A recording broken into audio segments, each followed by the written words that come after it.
प्रस्तावना 0 to 1। व्यवसाय में प्रत्येक क्षण केवल एक बार आता है। अगला बिल गेट्स एक ऑपरेटिंग सिस्टम नहीं बनाएगा। अगला लैरी पेज या सर्जी ब्रिन कोई सर्च इंजन नहीं बनाएगा। अगला मार्क जगरबर्ग कोई सोशल नेटवर्क तैयार नहीं करेगा। अगर आप इन लोगों की नकल कर रहे हैं तो आप उनसे सीख नहीं रहे। निसंदेह कुछ नया करने के बजाय किसी मॉडल की नकल करना कहीं आसान होता है। जो हम पहले से जानते हैं उसे करने से संसार एक से अनंत की ओर जाता है, यानी हम उसमें ही थोड़ा सा योगदान देते हैं जो पहले से जाना पहचाना है। परंतु हर बार जब भी कुछ नया रचते हैं तो 0 से 1 की ओर जाते हैं। कुछ रचने का कार्य विलक्षण होता है, जैसे रचने का क्षण, और इसके परिणाम हमेशा ताजे और विचित्र होते हैं। जब तक अमेरिकी कंपनियां नई चीजों में निवेश करने का कठिन कार्य नहीं करेगी, वे भविष्य में असफल होती रहेगी। भले ही आज उनके मुनाफे कितने भी अधिक क्यों न हो। तब क्या होता है जब हम विरासत में मिले पुराने व्यवसायों को सुधार कर उनसे सब कुछ प्राप्त कर चुके होते हैं। यह उत्तर सुनने में जितना भयावह लगता है, 2008 के संकट से कहीं अधिक बदतर है। वर्तमान में हो रहे श्रेष्ठ अभ्यास आखिरी छोर तक ले जाते हैं। सबसे श्रेष्ठ मार्ग वही है जो नया है और किसी ने आजमाया नहीं है। विशालकाय निजी और सार्वजनिक प्रशासनिक नौकरशाहियों की दुनिया में किसी भी नए रास्ते की खोज ऐसी लग सकती है मानो आप किसी चमत्कार की उम्मीद में हो।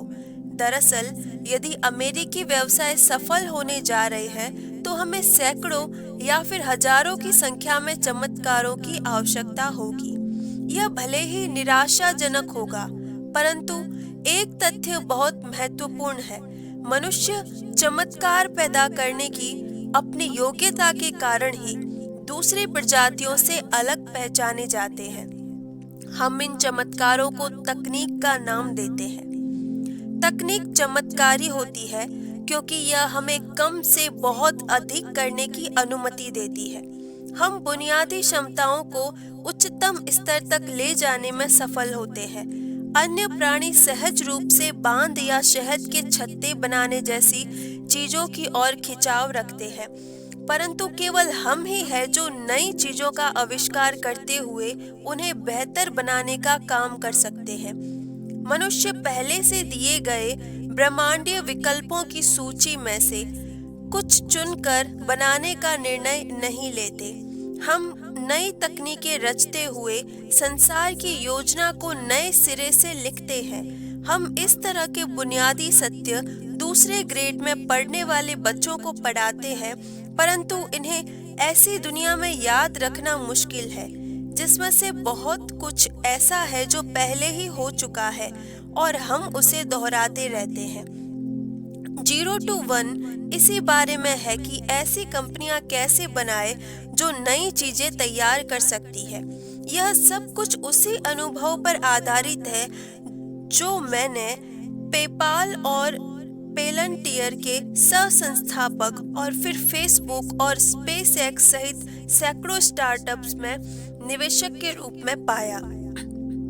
हालांकि मैंने बहुत सारे नमूनों को इस जगह प्रस्तुत किया है, परंतु यह पुस्तक सफलता के लिए कोई फॉर्मूला नहीं देती। उद्यमशीलता सिखाने का विरोधाभास भी यही है। ऐसे किसी फॉर्मूले का अस्तित्व हो ही नहीं सकता, क्योंकि हर खोज नई और अनूठी होती है।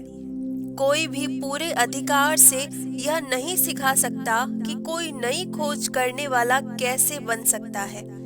मैंने जिस इकलौते शक्तिशाली स्वरूप को देखा वह यही है कि सफल लोग अनपेक्षित जगहों पर मूल्य खोजते हैं और वे ऐसा करने के लिए व्यवसाय के बारे में फॉर्मूले के बजाय नियमों के साथ सोचते हैं।